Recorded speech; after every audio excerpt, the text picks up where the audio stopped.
নমস্কার। আপনি কি চার্টে আরএসআই ব্যবহার করেন? কিন্তু এটি কি আপনাকে সঠিক সিগন্যাল দিচ্ছে? বেশিরভাগ মানুষ মনে করেন আরএসআই ৭০-এর উপরে গেলে বিক্রি করতে হয় আর ৩০-এর নিচে এলে কিনতে হয়।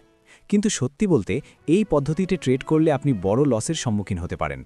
আজকের ভিডিওতে আমি আপনাদের শেখাবো আরএসআই দেখার আসল প্রফেশনাল পদ্ধতি এবং কিভাবে আরএসআই ডাইভারজেন্স দিয়ে মার্কেটের রিভার্সাল আগে ভাগেই ধরা যায়। আরএসআই বা রিলেটিভ স্ট্রেংথ ইন্ডেক্স হলো একটি মোমেন্টাম অসিলেটর। এটি 0 থেকে 100-এর মধ্যে ঘোরাঘুরি করে।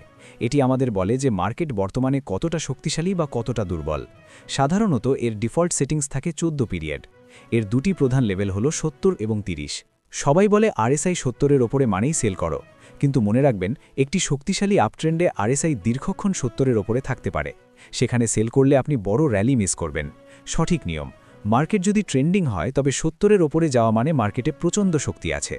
যখন মার্কেট 70 থেকে নিচে নামতে শুরু করবে এবং 30 থেকে ওপরে উঠতে শুরু করবে তখনই এন্ট্রি বা এক্সিটের কথা ভাবা উচিত। এটি হলো আরএসআই এর সবথেকে গুরুত্বপূর্ণ পার্ট। ডাইভারজেন্স মানে হলো প্রাইস এবং ইন্ডিকেটরের মধ্যে অমিল। 1. বুলিশ ডাইভারজেন্স, যখন প্রাইস নতুন লো তৈরি করছে কিন্তু আরএসআই আগের তুলনায় ওপরে উঠছে। এটি ইঙ্গিত দেয় যে মার্কেট এবার ওপরে ঘুরতে পারে। 2. বেয়ারিশ ডাইভারজেন্স, যখন প্রাইস নতুন হাই তৈরি করছে কিন্তু আরএসআই নিচে নামছে।